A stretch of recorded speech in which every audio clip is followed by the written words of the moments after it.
Meksiko, negara yang buat banyak orang itu cuman identik sama pantai eksotis, musik-musik nyantainya kan, musik-musik chillnya, terus sama koktail-koktail dinginnya. Tapi nyatanya negara ini punya sisi gelap yang jarang masuk brosur-brosur wisata bre. Ribuan turis itu udah datang tiap minggunya buat nyari ketenangan. Dan itu juga alasan kenapa Benjamin Gemen, cowok 23 tahun asal Cordoba, Argentina, menginjakan kaki di sana pada Mei 2023. Tapi kejadian yang menimpa dia yang harusnya itu jadi liburan buat dia, liburan terakhir musim panasnya, berubah jadi perjalanan terakhir seumur hidupnya.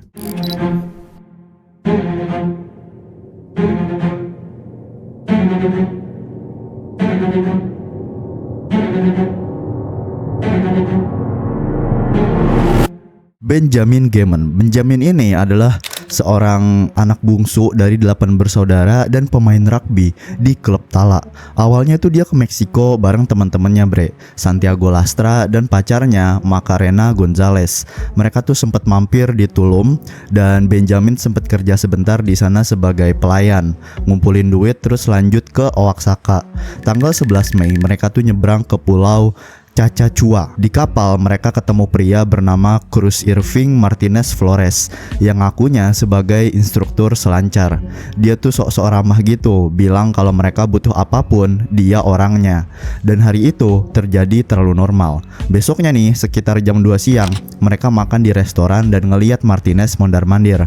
Benjamin nyamperin lah, nanya soal papan selancar. Kan kemarin dia nawarin tuh kan soal jadi instruktur selancar.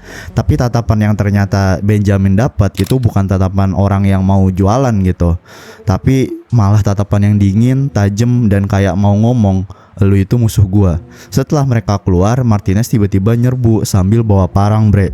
Dia nebas kepala dan wajahnya Benjamin sambil teriak-teriak gak jelas. Satu-satunya kalimat yang keluar jelas itu adalah, mereka ngirim lu buat ngebunuh gua kan?" Kayak gitu. Macarena nyoba nahan lah kan, tapi malah kena bacok di punggung. Meski berdarah, dia langsung lari buat nyari bantuan.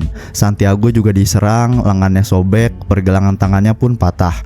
Orang-orang yang ada di sana cuman bisa kaget lihat turis muda ini berlumuran darah di tanah. Ini daerah yang katanya tuh aman harusnya, tempat dimana orang tidur aja pintunya kebuka itu juga aman. Tapi hari itu ngebuat semua ilusi itu pecah. Benjamin tuh sempat dibawa ke rumah sakit bre, terus diterbangin pakai pesawat ambulan angkatan laut ke fasilitas yang lebih besar. Tapi luka di kepala dan lehernya ini udah terlalu parah, tengkoraknya retak dan kehilangan darah yang lumayan masif. 15 Mei sore dia dinyatakan meninggal di Mexico City. Santiago dan Macarena selamat, tapi trauma mereka gara-gara kejadian ini tentunya nggak akan pernah hilang selamanya. Dan dibalik semua itu muncul pertanyaan besar, kenapa Martinez yang tadi harusnya ngaku jadi instruktur selancar itu tiba-tiba nyerang ya kan? Kenapa orang yang kemarinnya itu sok-sok ramah hari ini tiba-tiba berubah jadi pembunuh? Di Meksiko jawabannya jarang sesederhana orang gila. Negeri ini itu udah puluhan tahun perang sama kartel narkoba bre, geng bersenjata dan juga aparat-aparat yang gak selalu bisa dipercaya. Selama ini daerah wisata yang biasanya aman, tapi akhir-akhir ini malah jadi kayak begini, malah jadi ada tragedi. Peluru nyasar dan serangan brutal mulai masuk juga ke zona turis. Contohnya juga belum lama ini ada pria bersenjata di jet ski yang masuk ke zona Hotel Cancun dan nembak sembarangan, bikin turis itu panik lari-lari kan. Polisi udah nurunin 1.500 garda nasional buat ngejaga daerah wisata. Tapi menurut para ahli, turis sebenarnya tuh bukan jadi target utamanya mereka. Masalahnya konflik antar kartel itu sekarang udah ngerembet ke daerah wisata karena satu hal, yaitu permintaan narkoba yang melonjak gara-gara pariwisata juga. Tambahin lagi keamanan yang payah ya kan, dan lu dapat resep lengkap buat kejadian tragedi-tragedi yang menimpa Benjamin ini. Ironisnya, industri yang bikin orang datang buat liburan malah jadi pemicu kekerasan yang bikin mereka pulang dalam peti mati. Para ahli nyaranin turis itu buat nginep di hotel besar yang punya keamanan ketat atau ikut program Smart Traveler Enrollment biar ada perlindungan perlindungan tambahan karena di Meksiko sekarang lu nggak harus nyari masalah buat ketemu masalah. Kadang cukup ada di tempat yang salah dan di waktu yang salah, masalah langsung menghampiri lu. Dustan Jackson. Kali ini kita masuk ke kisah yang bikin bulu kuduk lumayan merinding. Bukan cuman karena brutalnya terjadi kejadian ini, tapi karena ini nunjukin gimana sebuah liburan romantis itu bisa berubah jadi pertempuran hidup dan mati dalam hitungan menit. Namanya ini adalah Dustan Jackson. Februari 2023 dia terbang ke Cancun buat ngerayain Valentine's Day bareng pasangannya. Semuanya tuh berjalan normal sampai momen kecil yang kelihatannya sepele bre, yaitu nyari permen karet tembakau. Dan itu malah jadi titik awal mimpi buruk yang hampir ngebunuh dia.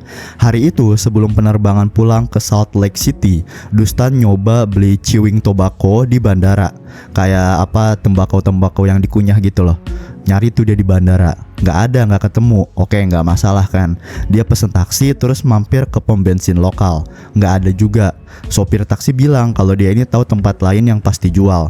Kedengarannya aman kan, kayak rekomendasi dari warlock nih gitu. Tapi ternyata kagak. Begitu Dustan masuk ke toko yang ditunjuk sama sopir, dunia langsung gelap.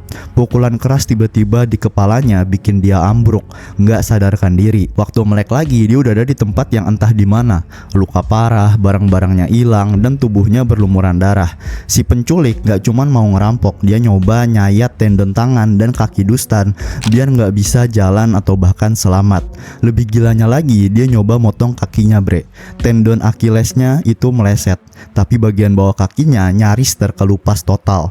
Dustan cerita, begitu nyentuh kaki gue cuman kayak ngegantung, nggak bisa gue gerakin. Dengan sisa tenaganya, Dustan akhirnya ngesot-ngesot di jalan, nyoba minta tolong. Orang-orang cuman lewat aja. Polisi ada yang malah kagak mau ikut campur gitu. Bayangin, lu lagi setengah mati dan dunia kayak pura-pura nggak mau ngeliat lu. Dia udah pasrah, tapi kepikiran keluarganya, anak-anaknya. Itu yang bikin dia bilang ke dirinya sendiri, lu nggak boleh mati di sini. Bangun. Akhirnya seorang polisi wanita ngeliat dia. Dia ngebawa Dustan ke bandara. Tapi perjuangannya belum selesai. Di sana orang-orang juga cuek-cuek aja gitu. Sampai dia ketemu satu penumpang yang penerbangannya dibatalin. Wanita ini dengar ceritanya, terus langsung hubungin istrinya Dustan, ngirim uang dan beliin tiket pulang. Terus masukin dia ke hotel. Begitu nyampe di Amerika, Dustan langsung dibawa ke rumah sakit. Hasilnya langsung dilakuin serangkaian operasi besar-besaran. Bahu kirinya udah rusak parah. Mungkin dia gak bakal bisa lagi ngelempar apapun seumur hidupnya. Gak bisa lagi tuh main lempar-lemparan bola baseball sama anaknya. Tapi dia selamat dan sekarang dia janji suaranya ini gak akan dibungkam. Dia mau nyeritain kisahnya ini ke semua orang di dunia.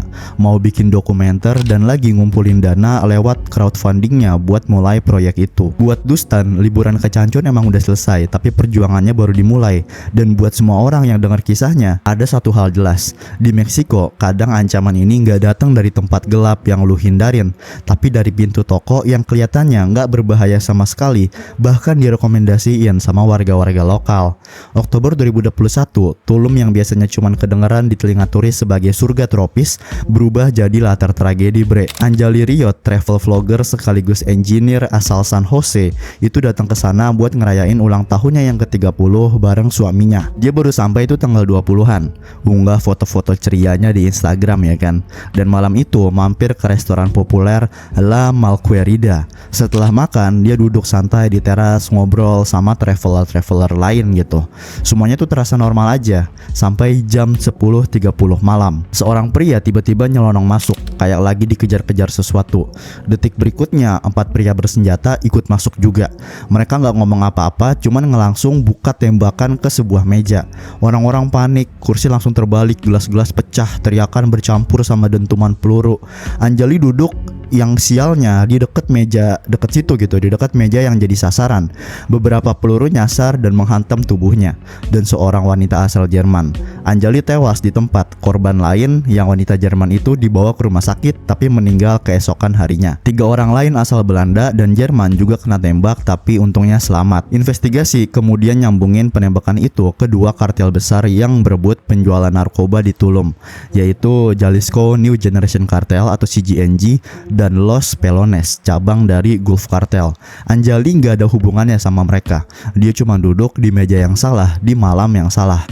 Time skip ke April 2023, di Changchun ada kasus lain lagi yang muncul bre.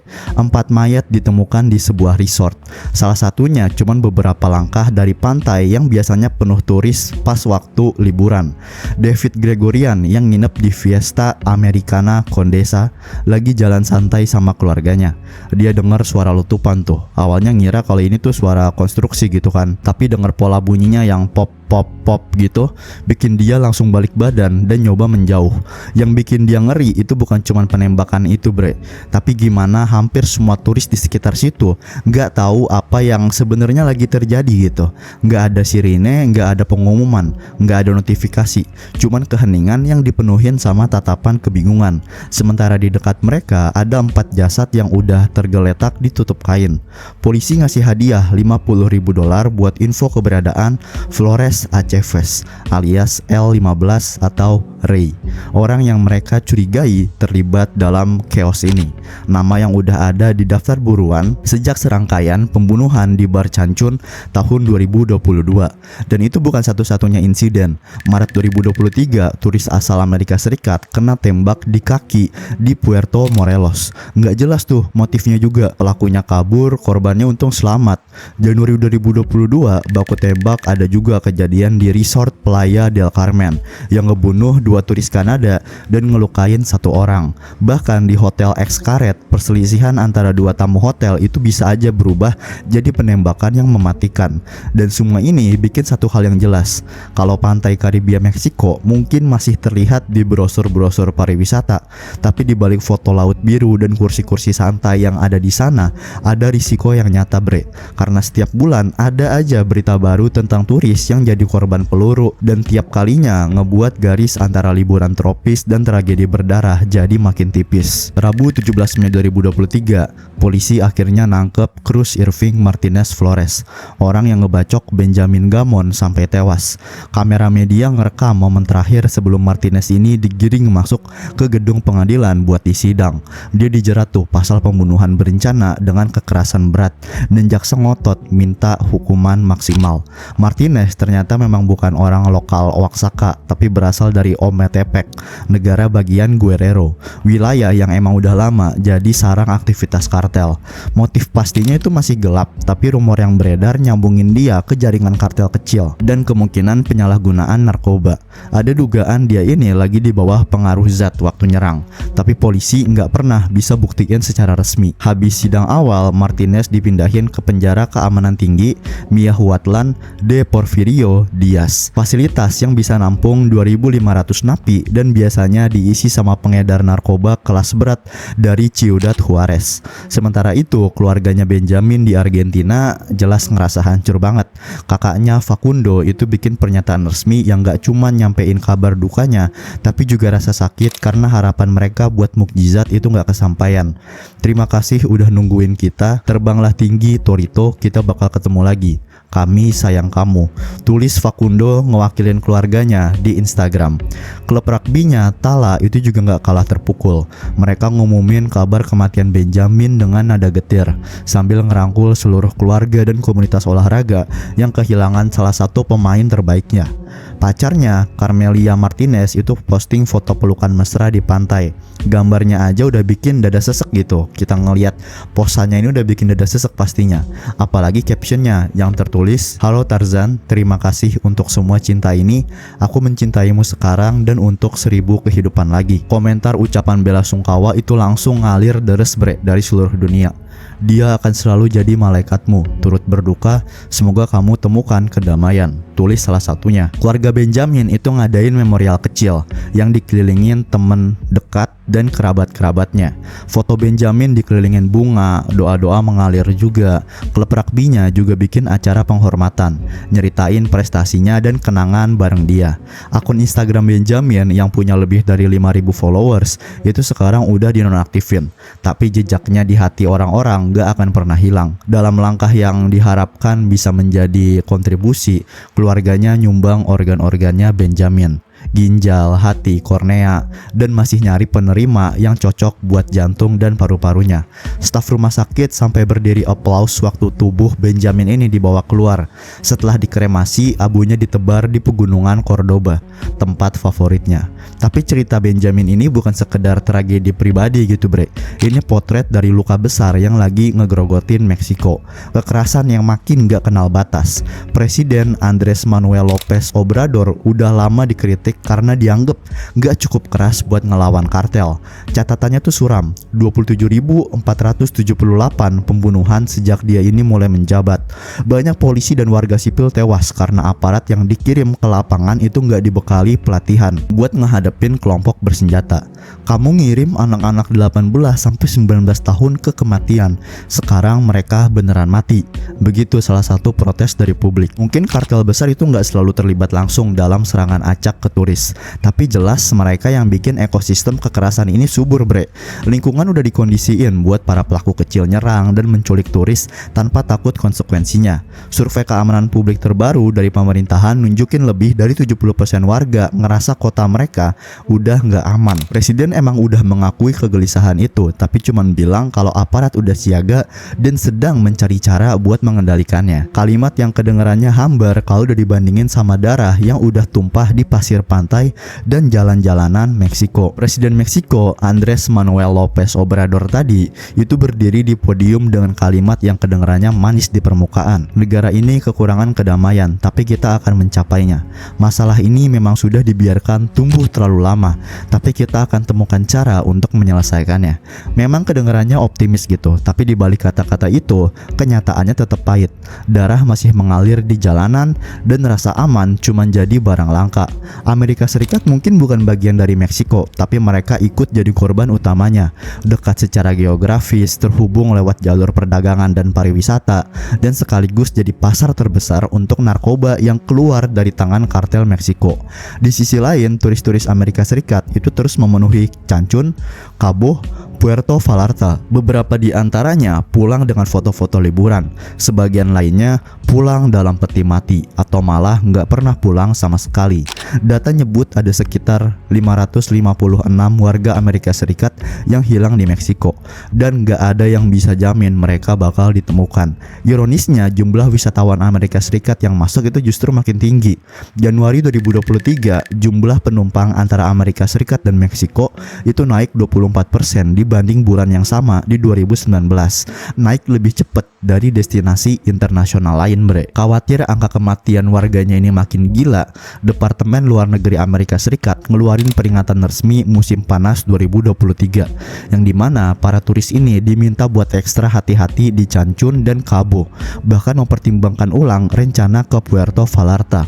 6 negara bagian, Tamaulipas, Zacatecas, Sinaloa, Colima, Guerrero, Michoacan itu dimasukin ke daftar do not travel. Tapi meski bendera merah udah dikibarin tinggi-tinggi, angka kematian itu nggak pernah turun. Amerika Serikat udah jelas siap ngebantu. Mereka nangkep kurir narkoba, nyita barang selundupan di perbatasan, dan kalau beruntung ngejar bos-bos kartel sampai ke sarang-sarangnya. Tapi awal 2023, Lopez Obrador bikin pernyataan yang bikin alis terangkat. Dia bilang kagak bakal ngizinin otoritas asing campur urusan dalam negerinya Meksiko. Nada bicaranya bahkan kedengeran udah kayak ancaman gitu. Minta Amerika Serikat buat ngubah cara memperlakukan Meksiko, sambil nyelipin peringatan kalau mengabaikan permintaannya itu bisa bikin mereka kehilangan suara dari para pemilih Meksiko atau Hispanik di pemilu Amerika Serikat. Dia juga ngancam bakal bawa masalah ini ke PBB kalau situasinya udah keluar jalur. Dan yang bikin publik kaget, di wawancara lain di tahun yang sama, ketika ditanya apakah benar dia mempertimbangkan berasosiasi dengan kartel demi stabilitas, jawaban yang keluar itu bikin ruangan hening. Saya setuju, semoga perdamaian ini bisa terjadi. Itu yang kita semua mau, akhir dari kekerasan. Pernyataan yang bisa dibaca dua arah, harapan atau sinyal kompromi dengan kejahatan terorganisir ya kan. Tapi pertanyaannya, bisakah perdamaian beneran datang kalau dibangun di atas meja yang sama dengan mereka yang udah puluhan tahun menumpahkan darah? Apakah ini strategi atau sekedar emang udah menyerah? Sementara politisi masih main kata-kata manis. Orang-orang kayak Benjamin Gamon itu udah mati. dan dalam kondisi yang masih muda juga, nggak bersalah dan di waktu yang salah. Meksiko butuh jawaban, tapi yang mereka dapat sejauh ini cuman janji doang bre. Dan sampai janji itu berubah jadi tindakan, pantai-pantai indah di Meksiko ini akan terus diwarnai berita kematian, bukan sekedar matahari terbenam yang indah. Oke bre, segitu aja buat video gue kali ini. Kalau kalian suka jangan lupa like, comment, share, dan subscribe. BTW gue baru aja buka membership. Di sini nanti gue bakal lebih sering lagi ya ada ngupload video-video eksklusif buat kalian para orang-orang yang mau join membership. Jadi kalau kalian tertarik buat dengerin gue cerita lagi, gue storytelling lagi, silakan join membershipnya. Tombol joinnya ada di bawah. Oke, sampai jumpa lagi di video selanjutnya. Dadah.